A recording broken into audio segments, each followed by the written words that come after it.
Okay, good evening, everyone. Thank you to everyone joining us, and thank you to our distinguished guests that we have with us this evening. And thank you to the Arab Thinking Forum for hosting this event and all the channels which are screening it. So this conversation is going to be about Washington's foreign policies for the Arab world. My name is Dr. Gabriel Polly. I completed my doctorate in Palestine Studies at the University of Exeter last year. And I'm very lucky to be joined by three wonderful experts in this field.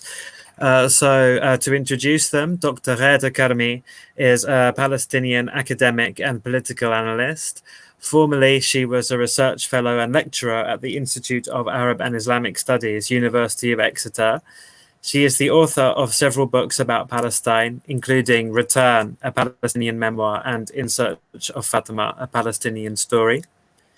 Dr. Henning Rieker is a researcher with the German Council on Foreign Relations, with expertise in German and US foreign and security policy, European and transatlantic security policy, security organizations, and proliferation of weapons of mass destruction and arms control. He previously worked at Harvard University and Free University of Berlin, and Professor Jim Moran was a member of Congress for Virginia from 1991 to 2015. A Democrat, he was associated with many progressive causes in Congress, including opposition to the US invasion of Iraq in 2003, and he served on the House Foreign Operations and Foreign Affairs committees. In March 2016, he was appointed Professor of Practice at Virginia Tech. A very warm welcome to you. Thank you so much for your time, and I'm looking forward very much to hearing your perspectives on this topic. I'm going to begin in a few moments by handing over to each of you in turn for a few to give a few minutes of your thoughts on what the newly elected Biden-Harris administration might mean for the Arab world. Then I'll ask a few questions, and you'll have a chance to respond to me and to each other. I'll just begin this conversation by referring to the airstrikes that America conducted last week in eastern Syria,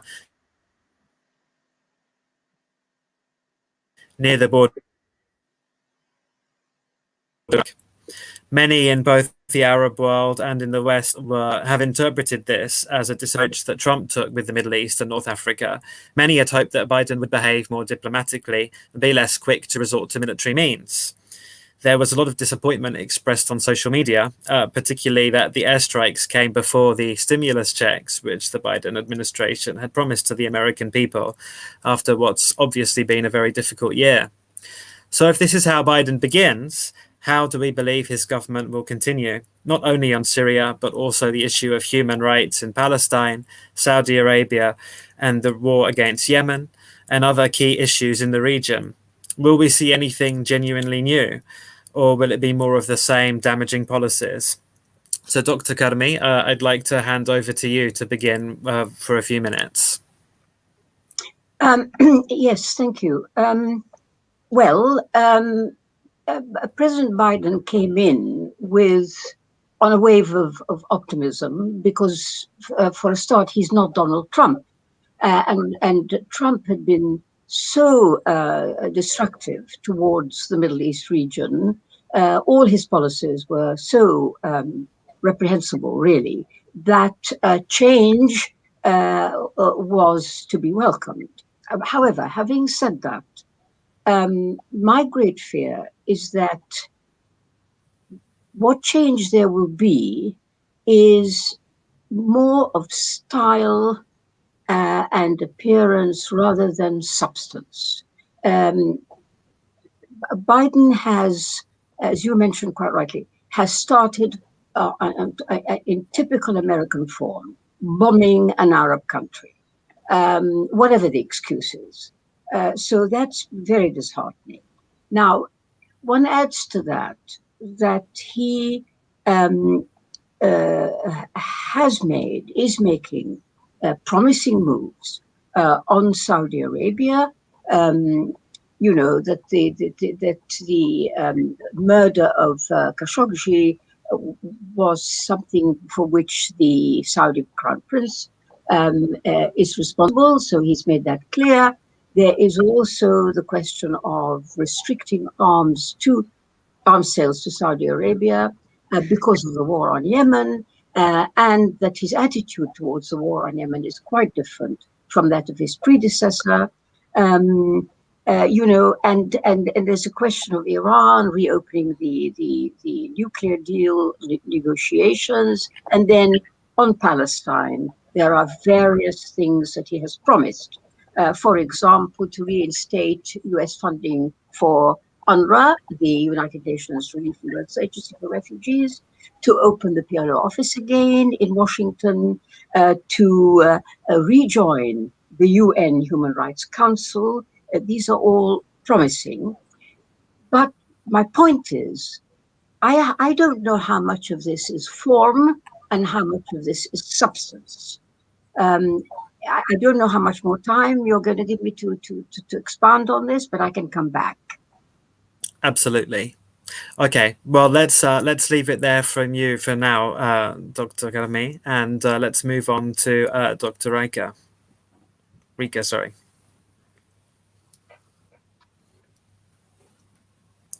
Oh, we can't hear you, Dr. Rika. One of the phrases most often said in these times. Sorry. Absolutely, I no worries. that the Biden administration is trying to move back to a number of principles and priorities closer to the Obama government and its predecessors, even trying to move away from what Trump did to the region and the decisions the Trump team made. Now, the question is, of course, how will this actually change the U.S. policy towards the region when a number of decisions have been made that will, of course, change the balance of power and the alliances within the region? And the other is with, may I say, stronger idealistic paradigm of democratization and cooperation of democracies and focus on human rights that are very welcome to my heart, whether this will actually create the diplomatic leverages that are needed to reinstall an American leadership role. It is really unfortunate, and I agree that one of the first moves had to be an attack on militias in an Arab country. That is a bad sign and possibly provoked actually by the earlier attack on American contractors. One might see the amount of time that passed between the two events as a signal of thoughtfulness. One might call this, of course, an attempt to create conditions for the negotiations with Tehran, saying, look, even if we try to sit together, it doesn't mean we swallow everything, or if you don't negotiate, it's going to be expensive. One could consider that, but it's unfortunate that the Biden team found that necessary. Now, I think one of the things that I would like to watch is how the new, I don't know if I could call it a coalition, but the Sunni Arabs, the Gulf states, and Israel now being on more normal terms will also change the environment in which U.S. foreign policy operates and how that actually affects policy towards Israel, policy towards Saudi Arabia. It's promising now that Saudi Arabia gets the signal that there will be a different rhythm of American foreign policy, different priorities, and that simply because you're an American ally, you can't walk around and kill your opposing journalists. But it's a question whether America can actually become a mediator between Iran and the Sunnis again. And I wonder whether this is possible now after the decision that Trump has made. Okay, yeah, thank you very much. There's a lot to unpack there, and we'll definitely investigate those in a moment. But if I may pass to you, Professor Moran. Well, thank you. I'm interested to hear the two prior speakers, and I appreciate being invited to participate. From my perspective, as things unfold in the Biden administration, I think that Arab countries in general, and Saudi Arabia in particular, are going to have a much reduced role in American foreign policy, obviously, as regards the Middle East. But the reason that I say that is that the most stable countries, the ones with actual militaries that they operate, so that discounts Saudi Arabia. Saudi Arabia uses mercenaries basically to employ its weaponry. The UAE has a reasonably capable military, but it's still a relatively small country and too often has deferred to Saudi Arabia. And Assad is a pariah, will be treated in the same way that President Biden promised to treat MBS. Egypt is ruled by a military dictator, it is not going to have the kind of leverage with the United States that it has traditionally had. So my message to you is that I think the three powers in the Middle East, at least by the end of the Biden administration, and I think for quite some time to come, are going to be Israel, obviously, because of the strength of its political diaspora in the United States and in other countries, but particularly in the United States. Israel's not going to go away. It's becoming more and more powerful. The U.S. will continue to subsidize it with several billions of dollars, not to mention purchases of its technology and other service products. So Israel is going to be stronger, relatively speaking, and in practical terms. Iran is going, I believe, to get a nuclear deal fashioned with the United States and Europe. The Biden administration is determined to return to that because if you don't, the consequences are not acceptable. Iran will continue to develop a nuclear weapon that will pose a major risk to the U.S.'s most indelible ally, Israel, but also to shipping lanes and to the source of oil and gas. So we will get some type of agreement with Iran, but Iran is going to grow economically and politically in terms of its influence. And there will be a Shia swath, if you will, Iran through Iraq, through Syria, and into Lebanon. So Iran can't be discounted. And the third power center is not necessarily in the Middle East, but becoming increasingly a major actor in the Middle East. And that, of course, is Turkey. The ambitions of President Erdogan are substantial.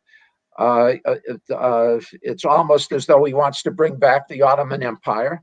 He's got a very strong, disciplined military. He will have a fairly strong economy. From a geopolitical standpoint, he's perfectly positioned between the East and West. I think instead of trying to curry favor with the West and Europe, I think he's going into the Middle East, into North Africa, and exert his influence there. So Turkey is going to grow in influence. Iran is going to grow in influence. Israel will grow in influence. And that, of course, is helped by the accord that has been agreed to by the UAE and Bahrain and Sudan, and although not formally, but informally, by Saudi Arabia as well. So the bottom line is I see the Arab countries having less relative influence in the future. I see the real politic that the Biden administration has to deal with is going to be the issues between Israel, Iran, and Turkey. And I think to the extent possible, the Biden administration would like to look to Asia in terms of major trade deals to prevent China's hegemony over that region and its adventuresomeness in South America and particularly in Africa. And I think the United States wants to work with Europe in terms of doing a lot of the diplomatic work that needs to be done, but whose goals are shared with the United States. So you're going to see Europe and the U.S. stronger. You're going to see the real conflicts with the three nations that I mentioned. I think you'll see some diminishment of importance of the Arab states generally, and Saudi Arabia particularly. Okay, thank you, Professor Moran. That's quite a dramatic picture that you paint there of those three powers growing in the region when each of them clearly has somewhat antagonistic and competing interests. I'm just going to take it a little bit back to what you were saying, Henning, to start off with. And this idea that Biden is going to be marking a kind of return to business as normal and a return to the Obama era policies. Obviously, we have some idea of how Biden operates because he was a key part of the Obama administration. But during that time, and also before, there was a huge amount of disappointment in the Arab world with America, with the West in general, and with their own leaders. We saw invasions, occupations, airstrikes, and of course, from 2011 onwards, the Arab Spring, which really remains unfulfilled in all of the countries to different degrees, but somewhat unfulfilled in all of those countries. And the hopes of the Arab people have been bitterly dashed over the last 10 years. So in this kind of context, I think it poses a clear challenge for how America will approach the region. Does it really have any leadership role to play in the region, or can it influence the course of events in the way that it once believed that it could?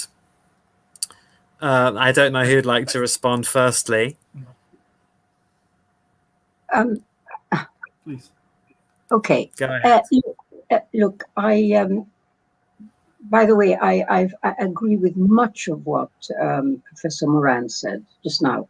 And the first thing that he pointed, or the thing that he pointed out, which is really important, is overall, as far as this Biden administration is concerned, the Middle East will not any longer have the centrality or the importance that it had before, because indeed, the center of gravity has shifted decisively in favor of China, Russia, and issues of that kind. So that's really important to keep that in mind. And that will limit the degree of involvement that the United States is prepared to have with various issues in the region. You see, but having said that, there is a kind of, how can I say, almost an assumption that where Professor Moran pointed out that the powers, the centers of power in the Middle East would be Israel, Iran, Turkey, and to a much lesser extent Egypt. You see, the problem is nothing is stable here. There is one cannot make an assumption that this is how it is, this is what's happening, and that what the US administration has to deal with is, these various actors. For the reason that there are several ticking bombs in the Arab world, ticking bombs which have not been dealt with and which have not gone away. And one indeed is the Arab Spring. Though it was apparently defeated, it's not gone away. People still harbor hopes, ambitions that the status quo can be changed. And particularly Sisi in Egypt being so tyrannical, so dictatorial, It's got so many enemies. So, one must watch this space, as they say. Now, the other very important aspect is, of course, the Palestinian issue and the issue between Palestine and Israel, between the Palestinians and Israel. What about that? Now, it strikes me that this administration is not that interested in the so-called peace process. Biden has said that he supports the two-state solution. This is the position, this is the posture of people who don't really want to do anything about it, because it's very comforting. You just talk about the two-state solution, you let Israel get on with it, colonizing, etc., etc. So, but this issue is not going to go away. The fact that you can ignore it or think that that's fine, you could shut people up like this, it's not going to work. And when I look at what Biden's position is on Israel, it's very disheartening for any supporter of the Palestinians, or indeed of any decent peace in the Middle East. Because Thank you. Thank you, Heda. I do want to move on to the Palestine issue in greater depth in a moment. But I would just like to check to see whether Henning or Jim have any comments they would like to make about the future of American influence, as it were, in the region. If there's anything else that you'd like to say. Well, there was a comment about the most recent bombing of Iranian personnel. I would underscore a couple of things about it. It did not happen in Iraq. It happened in Syria.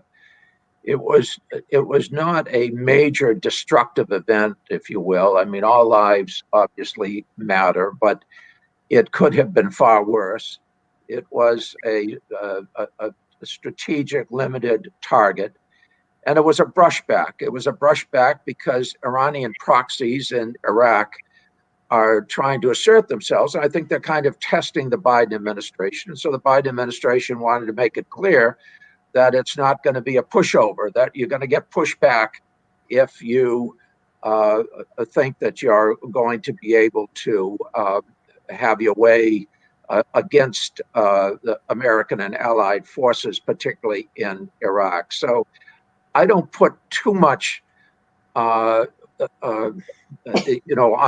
that particular action, because I know the administration is working hard through Rob Malley, Tim Lindeking, and the like to get a deal with Iran, at least initiate that process.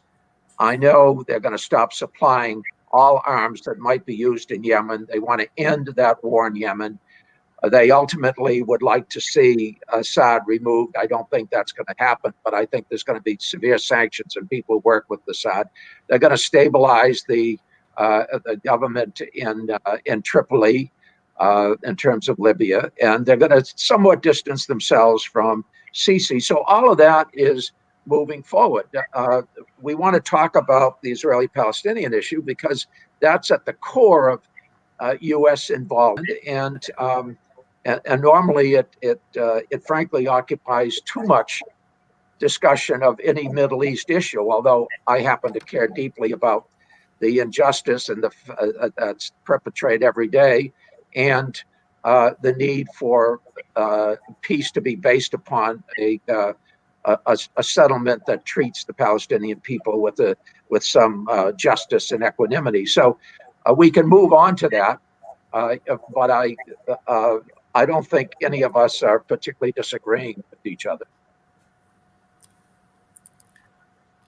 Well, we'll see about that. But Henning, is there anything you'd like to say before we move on? Just as a note, when we consider coming back to normal and talk about the targeted attacks recently, I don't think actually that there is much of an interventionist mood on the side of the Biden administration here. Not only because they put diplomatic and economic measures before military ones. There was an interim security strategy only yesterday or these days, and just sketching this out very clearly also for the Middle East. But also because there's a general fatigue when it comes to what can be achieved with military operations and taking over control of a territory. So I think I could well imagine that a military instrument, that the military instruments applied are much closer to those that the Obama government had developed, which is special forces or drone strikes, maybe to a smaller degree. But I don't actually see the U.S. leading through military dominance in the Middle East any longer, and this is not a view. And then I think this is one of the sources of U.S. presence in the region. Maybe, of course, in the Persian Gulf, but that will no longer be a leverage. Secondly, I think that the players in the regions have become stronger. You talked about Turkey, Mr. Moore, which is a very good point. They have become stronger and more expansive in their foreign policy attitude. Just think of what Saudi Arabia is doing in Africa and the overall more assertive foreign and security policy of some of these countries. And thirdly, and that is a very good point, and Professor Moran made this as well, I think it all is now like seen through the lens of the coming conflict between the USA and China, or managing this complicated competition. And I think China is, of course, active in the Middle East as well, and to actually see how that will change both the leverage that America has, how it will see partners like Turkey or Greece in the region who cooperate deeply with China, how that will actually affect partnerships that have been valid for a long time. If China comes in as a competitor here, this is very, very interesting to watch. Thank you for your perspective. And yes, I mean, I think it's come across that it's still early days, and as upsetting as the Syrian airstrikes were to some people, it is difficult to tell the kind of broader meaning behind that as yet. Whether it's part of a longer-term strategic game vis-a-vis Iran rather than the Arab states as such.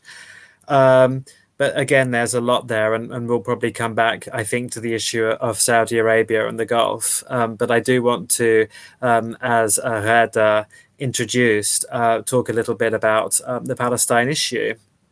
And I want to take an approach that may raise some disagreement. I think, well, it's been many years now since some critical voices, like the late Edward Said, for example, have identified the end of a two-state solution as a result of increased settlement building, the intransigence of the Israeli government, and also, I think, the general corruption and lack of democratic credibility of the Palestinian Authority. And this really accelerated under the Trump administration, which really, through various means, managed to exclude any form of negotiation between Palestinians and Israelis, and drove the Palestinians away from the negotiating table. So in this environment, a number of voices are coming over to say that they would be supportive of a one-state solution. And this is quite well talked about in Palestine at the moment. Biden is clearly, and Harris are clearly deeply committed to a two-state solution. Do we think it's possible to save it? Is there any hope in it? Or do we see a further entrenchment of Israeli occupation over the Palestinian territories, which will just lead to increased desire for something different and a one-state solution? Can it be saved, a two-state solution? Do you want me to respond, or who do you want to? Yeah, go ahead, please. Okay. So this is why I think there actually will be a two-state solution between Israel and Palestine. I think you may have as good an opportunity. You may come at least as close as they did in Taba, which was very close to a two-state solution. The reason is, and it's one point that you left out in your very good introduction, another consideration is the fact that MBZ and MBS have thrown the Palestinians under the bus. Even the supposed deal that Otaiba and Gargash made with Israel to get Netanyahu to suspend the annexation, his annexation initiative, that was already dead. So that was not giving anything. The UAE had its own objectives for normalizing relations with Israel, and they really had very little to do with Palestine. They have everything to do with MBZ's long-term ambitions.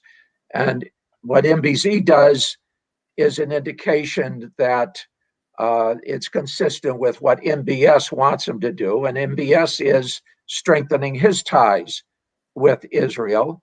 And Bahrain doesn't matter that much. But you're going to see a tie between Israel and the Sunni states. And what they have in common is a trend toward right-wing nationalism and particularly authoritarianism. And that's why Sisi is very comfortable with the direction in which Netanyahu is going, at least privately, if not publicly. Now, those who are most sympathetic to the cause of the Palestinians, they would think over the long term, the best thing that could happen to the Palestinian state is for it to be a one-state region. Forget the two-state solution. A one-state solution within a decade or two, at least, will give a majority of the population a situation where a majority of the population will be Palestinian, and then the rest of the world will put sufficient pressure on Israel to avoid apartheid and to give the vote to the Palestinians, and then it will no longer be a Jewish state. So that's kind of, to use probably an appropriate word, that's kind of Schadenfreude solution. But there are a lot of very smart strategic people figuring out Israeli policy vis-a-vis the Palestinians, and they realize just what I explained. They're better off getting a two-state solution, and they're better off getting it during the Biden administration. So I think you will see a robust effort and possibly some success on the part of the Biden administration. I know a lot of the people in the Biden foreign policy team and in the Congress who very much want a two-state solution. And they are also aware that within the United States, AIPAC is somewhat losing some of its political influence, and what's called J Street, which is a more progressive pro-two-state solution, is gaining influence, particularly within the new Democratic caucus. So that's why I think you may see this issue actually resolved or come to some reconciliation, because the Palestinians realize they have very little leverage. Having lost Saudi Arabia and to a lesser extent the UAE, they don't have much leverage to deal with. Okay. This is their best hope to make a deal with the Biden administration. Last chance saloon. Let me leave it at that. There's more I could say, okay, obviously, but let me turn it over to my two other distinguished panelists. Okay, so shall we turn to you, Ghada? What's your perspective? Look, the arguments we've just heard, I'm very familiar with, because that's the kind of thinking that has dominated the consideration of the relationship between the Palestinians and Israel for a very long time. So I'm well aware of that. But you see, The problem is that you have to look at what's happening on the ground. One has to step aside from what one would like to see to look at what actually there is. And what there is a one state. Between the Mediterranean Sea and the River Jordan, there is only one state, and that state is Israel. And it's what I mean is quite clear that you have one sovereign ruler, that is Israel, which is ruling over roughly half the people who live in that area, who have rights and who have citizenship, and then roughly half, the other half, has no rights and no citizenship. That is actually the situation on the ground. This is not, I'm not making this up. This is the case. Now, from here, you see, what would have to happen in order to get any kind of partition, two states, Israel would have to remove most of its settlements, because the West Bank, if you look at it, you could see it, a map easily shows you that the place is dotted about with settlements and the associations with settlements, that is, Jews-only roads, things like that. Now, you have to therefore assume that Israel would be prepared to do that. And for it to be prepared to do that, for which there is no evidence whatsoever, some world power, considerable power, would have to pressure Israel into vacating the territory, which is to make a Palestinian state. Now, there is no evidence to date that any other state, any world power, is prepared to do that. The United States, forgive me for putting it this way, is subservient to Israel. That is the way successive administrations have behaved. And you cannot, from a position of subservience, where you talk about aid to Israel as being unconditional, why the hell should it be unconditional? But nevertheless, that is the position of administrations, and this one too. How are you going to pressure Israel? How are you going to persuade it for it to give up territory it obviously wanted and it's built on? So it seems to me that one really must look at the facts on the ground. I could talk for a very long time on why one state, for all the people who live there, is actually the best solution. I could talk about that. But because, I happen to believe that people should live together, that you're in one area, that the Palestinians are the indigenous people, that the Israelis are settlers and descendants of settlers. So, it's a good deal for them if they can share that territory. However, leaving that aside, please look at the picture, look at the situation on the ground. How can it actually come about, whatever the intentions? And I have no doubt at all, Professor Moran, you have the best of intentions towards getting some kind of reasonable settlement. It's not going to happen. I think to be realistic, I can see, Professor Moran, where you're coming from, because I think this is going to be the last chance. If the current status quo continues and indeed grows worse, as it always has done, for the next 4 years or 8 years, the chances of a two-state solution will be quite minuscule. At least something that would be satisfactory to any significant number of Palestinians. But Dr. Karmi, for sure your point as well, that those chances are already very small.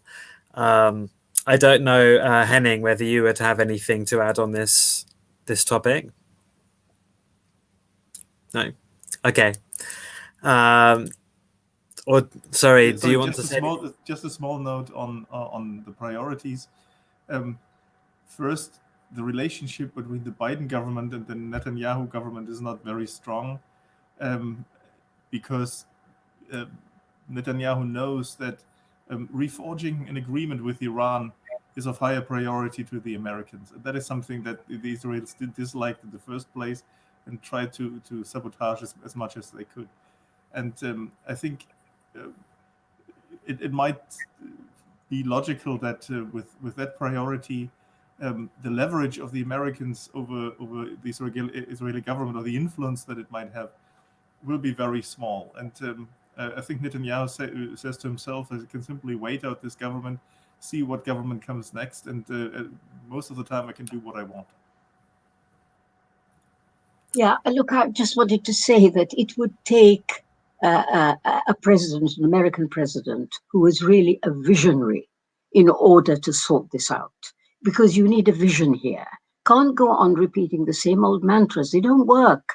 And for me, the one-state ideal is visionary. It should be the way forward. It should actually make history, because imagine if you had a US president who said, look, this is enough. You know, you two peoples, there are not that many of you. For God's sake, just live together and let's have a democratic situation in which citizens have equal rights. That seems to me to be a vision that would be well worth pursuing and would be wonderful. Let me respond a little bit, if I could. I want to reiterate the great respect I have for both the panelists that have contributed their views. I think their views are very well thought out and certainly make a lot of sense. But I want to throw in another consideration here, and that is the domestic politics that the Biden administration is dealing with. For one, they know that they cannot engage in any more forever wars. The Iraq War hurt the Republican Party. It's how Barack Obama got elected in 2008. It was a mistake in retrospect.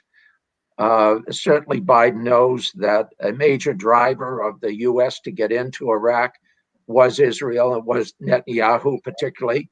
It's interesting that Ariel Sharon actually figured out that the U.S. shouldn't get involved in Iraq, because what's going to happen is Iran is going to increase its influence, that Saddam Hussein was a buffer against Iran, and that, in fact, it will ultimately yield to what he called a Shia swath throughout that part of the Middle East. So the Biden administration isn't going to get into any more wars. And it's not going to ally itself with protagonists who want to suck them into wars. Netanyahu would love for the United States to go to war with Iran, for example, and MBZ and MBS particularly would love that as well. It's not going to happen. So that's one thing.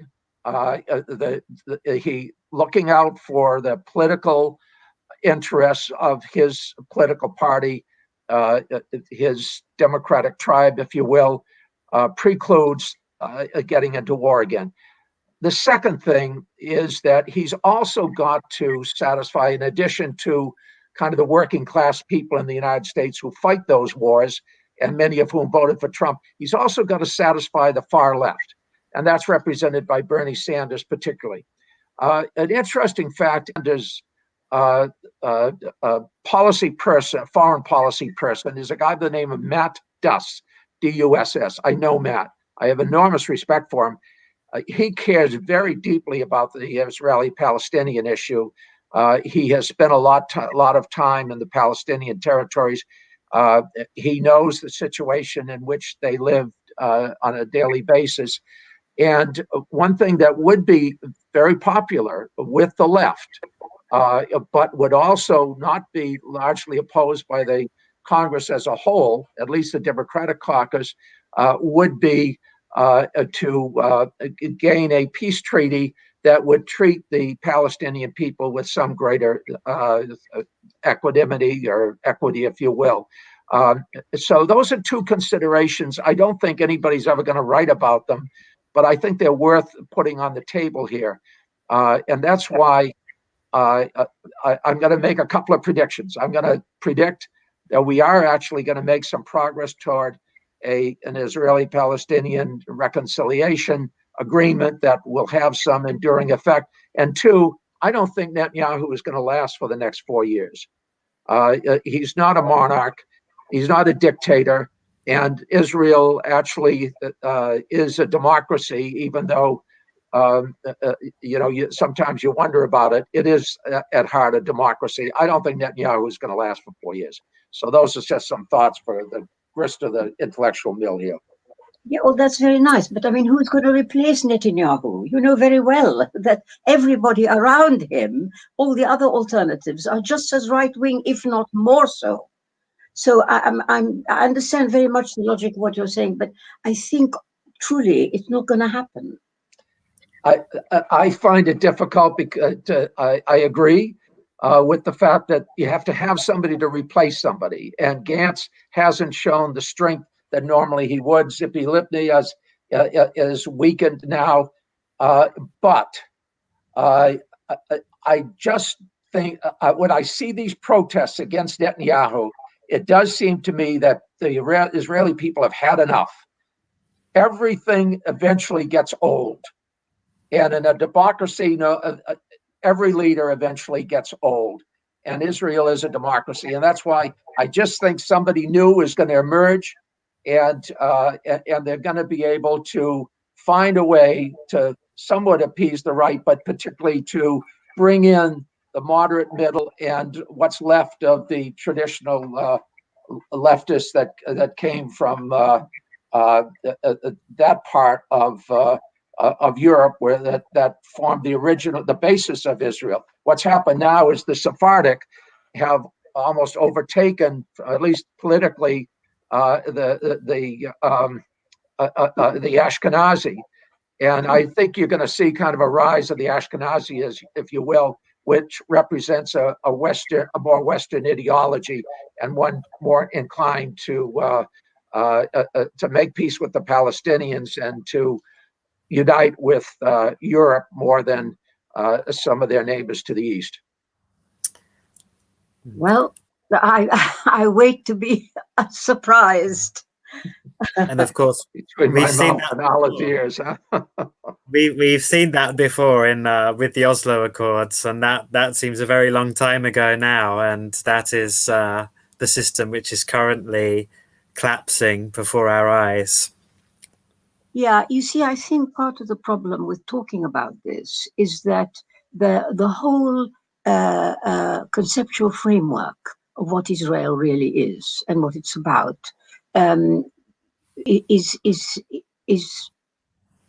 would be very different for somebody like me to somebody like Professor Moran, and who represents, I know, a large body of opinion. But the truth is, so long as that conceptual framework sees Israel as a democracy, as you said, sees Israel as capable, having the potential of being able to elect a more peaceable government, and has the potential to genuinely make peace, well, we're not going to agree, because my reading and experience shows, and you have to look at the facts. The evidence is Israel is a democracy for Jews. It's not a democracy for non-Jews. Secondly, Israel is about colonizing Palestinian land. That's what it does. That's what it wants. Well, how on earth can you actually make peace with something like this? And thirdly, the people who've been prepared to make some kind of accommodation for Palestinians on the Israeli side have been limited, and really haven't been able to satisfy the basic needs of the Palestinian people. So as long as one has a concept of Israel, which is that it is benign, that it is capable of behaving in a civilized way, it's very difficult to discuss it.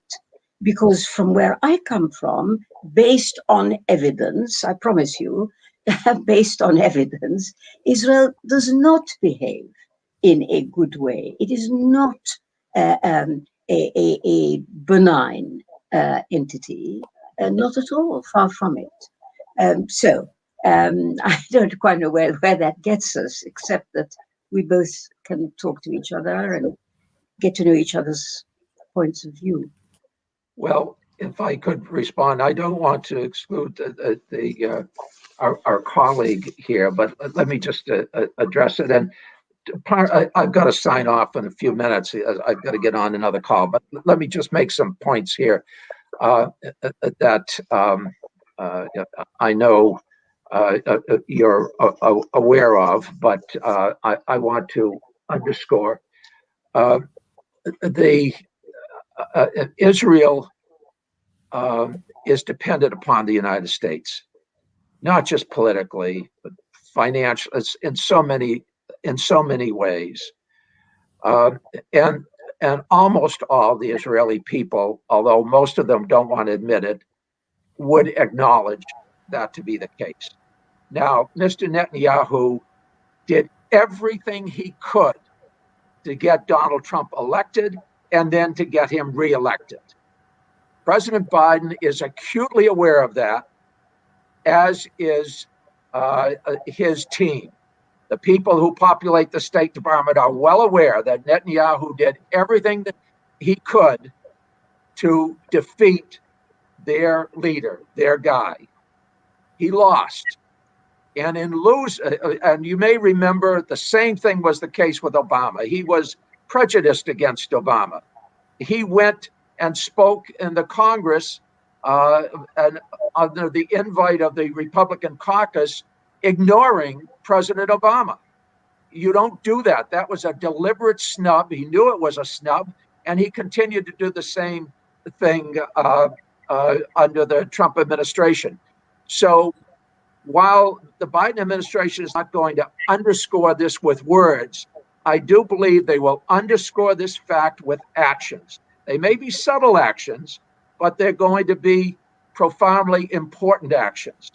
I don't think the Biden administration is comfortable with President Netanyahu representing Israel and that substantial political diaspora in the United States.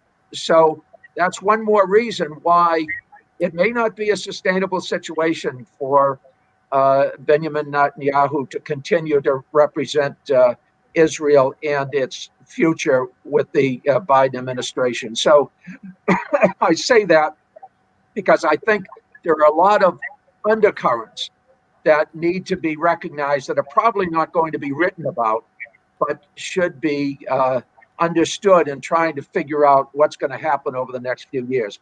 I'm going to sign off now.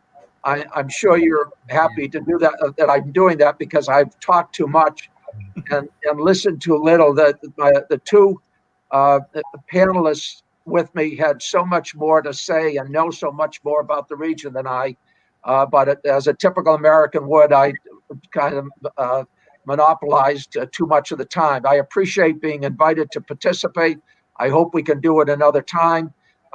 You're good people, and I hope you will play some role in the ultimate reconciliation of some of these very difficult issues in the Middle East. Thank you all very much.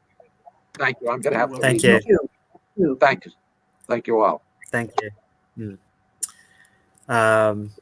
Yeah, if I can just make one point there, I think that no matter the difficult relationship between an American president and Netanyahu personally, does by no means guarantee a good outcome for Palestinians. And we saw that, I think, in the 8 years of the Obama presidency, which began with hope in many ways, not just the Palestine question, but for the Palestine question included, began with hope and ended with quite profound disappointment, despite the evident personal antagonism that existed between Netanyahu and Obama, and will probably now exist between Biden and Netanyahu. Thank you very much. I agree. I agree with what you said. Thank you. Thank you. Thank you, Professor Moran. Thank you. You're not wrong. So now, in the last few moments, as we come up to the end of this hour-long conversation, I wonder if there's any concluding remarks. expectations or hopes, or any other comments that the remaining panelists would like to make about the upcoming period in relation to the Arab world? If we hear from you first, Henning. I think so. It's not so much the Arab world, but the most important question in my view is how America can restore a negotiation and possibly an agreement with Iran on the nuclear issue, which is of great importance for America, and of course has an enormous impact for the power balance in the region and the threat of nuclear proliferation. Of course, America wants to have a larger agenda with Iran, and that is going to be not easy, especially because the window of time is getting smaller with the presidential election going on, and the hardliners in Iran having an interest to undermining Rouhani as a more moderate cleric. He still is. But I still wonder first how Europeans, Americans, and possibly the Russians and the Chinese can agree again on some sort of framework. The Europeans are supposed to mediate again, but the conditions are not very good for a broad agreement. And if that happens, we might see how difficult it is for America to play the role as a mediator, or as a convener, or as some sort of framework nation to host over negotiations over broader peace agreements and security arrangements that are so desperately needed in the Middle East. This is only a vision, and it will not happen in the next 4 years. But we might see America losing that sort of spirit that was visible in the Oslo Agreement or others. Perhaps more of a backseat role is a good thing. I would say, certainly. And Dr. Karmi, I wonder if there's anything you'd like to add. Yes, I mean, I think the Biden position on Yemen is good, and I hope it continues, because I don't have to tell anybody how awful the Yemen war has been, and anything that can help to end it is to be welcomed. That's first. Second, I agree about Iran. It would be very good if the heat could go down on the Iranian issue, and that Iran can see its way to being free of this vendetta. I can call it nothing else, a US vendetta against Iran, fueled by Israel. Anything that helps to bring that to an end is also to be welcome, and there are indications on both those fronts. The last issue, which I think is terribly important, of course, is the issue between Israel and the Palestinians. I have to honestly say I don't have much hope. Not only for what I said earlier, that there are givens in the way that this situation is viewed, which have to be questioned and removed if we're going to move on. And I can't see it happening. I can't see it happening so long as the Biden administration continues the tradition which every American president has had for decades of what I call subservience, and I believe to be subservience to Israel's wishes and desires. Unless that changes, which doesn't look as if it's going to do that under Biden, I can't see much hope for that particular conflict. Yeah, I think what's emerged from this conversation has been, I mean, it's clearly a complex issue, and there may be indications that a Biden term will not be as destructive as a second Trump term would have been. Although whether we can hold out any greater hope for a return, well, even a return to the status quo, perhaps, or preferably something better than that, is somewhat small, the chances. But of course, as you said to begin with, Rada, it's a changeable area of the world, and the world is going through profound changes, and making predictions is not really a very productive thing to do. We just have to see what will happen and use our voices to assert a better future for the people of the region. So I think with that, we'll bring this to an end. Thank you very much to Henning and Reda and to Jim, who left us a few moments ago. And it would be fantastic to continue this conversation, maybe with a slightly different focus. And I apologize to Henning if at any point you felt it was rather dominated by a certain issue, but it was certainly a very fascinating conversation. So thank you. I was dominated by very smart contributions to the discussion, so don't worry at all. As was yours. Okay, thank you very much, and good evening, everyone. Thank you. And I hope that we'll meet again and continue this discussion.